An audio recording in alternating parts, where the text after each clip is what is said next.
Pernahkah kita menyadari bahwa tidak semua benda di sekitar rumah itu aman, terutama bagi para lansia yang sudah berusia 60 tahun ke atas? Banyak orang mungkin berpikir bahwa bahaya hanya datang dari hal-hal besar seperti penyakit berat, kecelakaan di jalan, atau makanan yang tidak sehat. Namun, ternyata benda-benda kecil yang kita gunakan sehari-hari justru bisa menjadi ancaman tersembunyi. Tanpa kita sadari, barang-barang sederhana yang terlihat sepele bisa menjadi sumber masalah serius bagi kesehatan, keselamatan, bahkan kualitas hidup para lansia. Hal-hal kecil yang diabaikan ini, jika tidak diperhatikan, bisa berakibat fatal. Karena itu, hari ini kita akan membahas tuntas tentang jenis-jenis benda sehari-hari yang diam-diam berbahaya bagi lansia. Kita akan kupas satu persatu dengan penjelasan santai, namun detail, agar kita semua lebih waspada dan bisa mengambil langkah pencegahan sejak dini. Assalamualaikum warahmatullahi wabarakatuh. Salam sehat dan sejahtera untuk kita semua. Semoga hari-hari kita selalu dalam keadaan baik, penuh kebahagiaan, dan tentu saja dijauhkan dari segala hal yang bisa membahayakan kesehatan maupun keselamatan. Mari kita mulai dengan benda pertama yang tampaknya sepele, namun cukup sering menjadi penyebab lansia mengalami cedera, yaitu sandal licin. Banyak orang tua lebih suka memakai sandal jepit atau sandal rumah yang sederhana. Rasanya ringan, praktis, dan mudah dipakai. Tapi sayangnya, sandal licin tanpa alas karet yang kuat bisa menjadi sumber bahaya besar. Bayangkan, lantai keramik yang halus atau lantai kamar mandi yang sedikit basah, dipijak dengan sandal yang bagian bawahnya sudah tipis dan licin. Satu langkah saja bisa membuat kaki tergelincir, jatuh, bahkan menyebabkan patah tulang. Bagi lansia, jatuh bukan sekadar jatuh biasa. Efeknya bisa panjang. Patah tulang pinggul misalnya. Seringkali membuat lansia sulit berjalan kembali. Bahkan ada yang akhirnya harus bed rest total. Karena itu, sandal rumah yang aman harus punya sol karet yang tidak licin, sedikit tebal, dan menopang telapak kaki dengan baik. Jangan biarkan orang tua kita memakai sandal yang sudah aus, karena sandal seperti itu diam-diam adalah musuh yang bisa mencelakai. Lanjut, kita masuk ke benda kedua yang tidak kalah berbahaya, yaitu kursi rendah. Banyak rumah masih menggunakan kursi kayu pendek atau sofa rendah yang empuk. Bagi orang muda mungkin tidak masalah, tapi bagi lansia, duduk di kursi rendah bisa menyulitkan saat harus bangun kembali. Otot paha dan lutut lansia biasanya sudah melemah. Jadi, ketika mereka duduk terlalu rendah, tenaga yang dibutuhkan untuk bangkit lebih besar. Hal ini bisa membuat lutut tertekan, sendi terasa sakit, bahkan bisa menyebabkan kehilangan keseimbangan saat mencoba berdiri. Lebih parah lagi, ada risiko terjatuh ke belakang jika tidak ada pegangan. Kursi rendah juga memicu nyeri punggung karena posisi tubuh yang membungkuk terlalu lama. Oleh sebab itu, kursi untuk lansia sebaiknya memiliki tinggi yang sesuai, cukup keras, dan dilengkapi dengan sandaran tangan agar lebih mudah saat duduk maupun berdiri. Benda ketiga yang juga sering tidak disadari bahayanya adalah karpet tebal. Karpet memang membuat ruangan terasa hangat dan nyaman. Namun bagi lansia, karpet justru bisa menjadi jebakan. Karpet tebal atau karpet kecil yang diletakkan sembarangan bisa membuat kaki tersandung. Tepi karpet yang melengkung atau permukaan yang tidak rata bisa menyebabkan lansia kehilangan keseimbangan. Bahkan kaki tongkat atau walker bisa terhambat karpet, sehingga membuat langkah tidak stabil. Selain itu, karpet juga bisa menjadi sarang debu yang memperburuk kesehatan pernapasan lansia, terutama yang memiliki asma atau masalah paru-paru.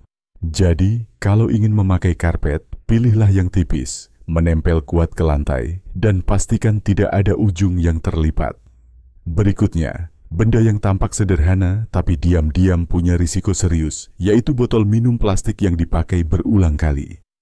Banyak orang tua masih terbiasa memakai botol plastik bekas air mineral, dicuci, lalu dipakai lagi berkali-kali. Sekilas memang terlihat hemat dan praktis, Namun plastik sekali pakai tidak dirancang untuk dipakai berulang kali. Bahan kimia di dalam plastik bisa terlepas, terutama jika botol terkena panas atau tergores. Zat kimia itu bisa masuk ke dalam air minum dan berdampak buruk bagi kesehatan, misalnya memicu gangguan hormon atau memperbesar risiko penyakit tertentu. Selain itu, botol plastik yang dipakai berulang kali juga rentan menjadi tempat berkembangnya bakteri. Bakteri bisa menempel di goresan-goresan kecil pada botol, sulit dibersihkan, dan akhirnya masuk ke dalam tubuh. Bagi lansia dengan daya tahan tubuh yang lebih lemah, hal ini jelas berbahaya. Solusinya, gunakan botol minum khusus yang memang aman untuk dipakai berulang, misalnya dari stainless steel atau plastik khusus yang bebas bahan berbahaya. Benda lain yang juga perlu diperhatikan adalah tangga rumah. Tangga bisa menjadi salah satu sumber bahaya terbesar. Bagi lansia, menaiki tangga bukan hanya melelahkan, tetapi juga berisiko tinggi menyebabkan jatuh. Apalagi jika tangga licin, pencahayaannya kurang, atau tidak ada pegangan tangan yang kokoh. Satu kesalahan kecil saat melangkah bisa berakibat fatal. Jatuh di tangga bisa menimbulkan luka serius, cedera kepala, bahkan kondisi yang mengancam nyawa. Jika rumah masih menggunakan tangga, pastikan pegangan tangga kuat, lantai tidak licin, dan pencahayaan cukup terang. Jika memungkinkan, kurangi aktivitas lansia naik turun tangga, atau sediakan kamar di lantai bawah agar lebih aman. Selain tangga, ada juga kamar mandi yang seringkali menjadi area paling berbahaya di rumah.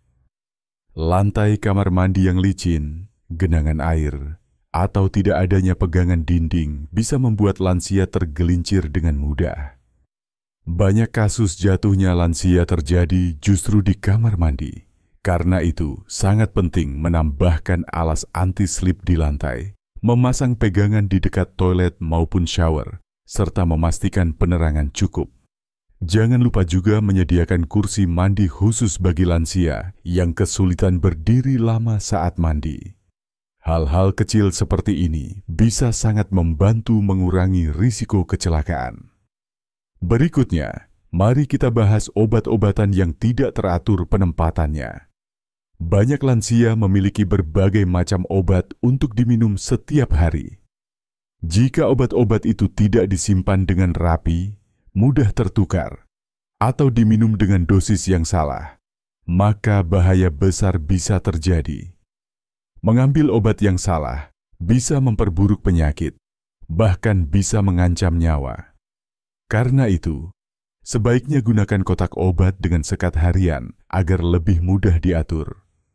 Selain itu, beri label yang jelas dan pastikan ada pendamping yang sesekali memeriksa apakah obat diminum dengan benar atau tidak. Jangan lupa juga bahwa peralatan dapur bisa menjadi benda berbahaya. Panci berat, pisau tajam, atau teko air panas adalah contoh benda sehari-hari yang bisa memicu kecelakaan. Bagi lansia dengan tangan yang mulai gemetar, membawa teko berisi air panas bisa sangat berisiko. Karena itu, gunakan alat dapur yang ringan, aman, dan mudah dipegang. Pastikan juga dapur memiliki ventilasi yang baik agar tidak ada risiko terhirup asap berlebihan. Selain itu, ada pula kabel listrik yang berserakan di lantai. Kabel yang tidak tertata rapi bisa membuat lansia tersandung. Apalagi jika pencahayaan ruangan kurang terang, kabel bisa tidak terlihat jelas. Maka, usahakan semua kabel menempel di dinding, gunakan pelindung kabel, atau rapikan dengan pengikat khusus. Hal-hal kecil ini tampak sederhana, tetapi bisa menyelamatkan dari risiko jatuh. Benda lain yang juga perlu diwaspadai adalah bantal atau kasur yang terlalu empuk. Mungkin terdengar aneh, tapi kasur yang terlalu empuk bisa membuat lansia kesulitan bangun dari posisi tidur. Tubuh yang tenggelam dalam kasur membuat tenaga yang dibutuhkan untuk bangun lebih besar. Ini bisa menimbulkan nyeri punggung, pegal, bahkan risiko jatuh ketika mencoba bangkit. Karena itu, sebaiknya pilih kasur dengan tingkat kekerasan sedang, menopang tubuh dengan baik, dan nyaman digunakan.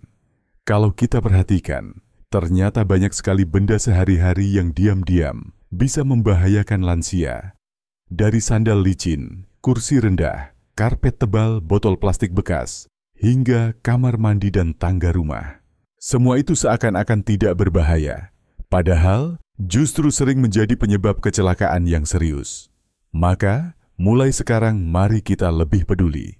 Perhatikan lingkungan rumah kita, rapikan benda-benda yang bisa memicu bahaya, dan pastikan orang tua kita bisa beraktivitas dengan aman dan nyaman. Kesimpulannya, menjaga keselamatan lansia bukan hanya soal makanan sehat atau olahraga, tapi juga tentang bagaimana kita memperhatikan detail kecil di sekitar rumah. Seringkali, yang terlihat sepele justru yang paling berisiko. Dengan kepedulian kecil, kita bisa mencegah hal-hal besar yang tidak diinginkan. Semoga penjelasan ini bermanfaat, dan semoga kita semua selalu sehat, kuat, dan dijauhkan dari segala mara bahaya.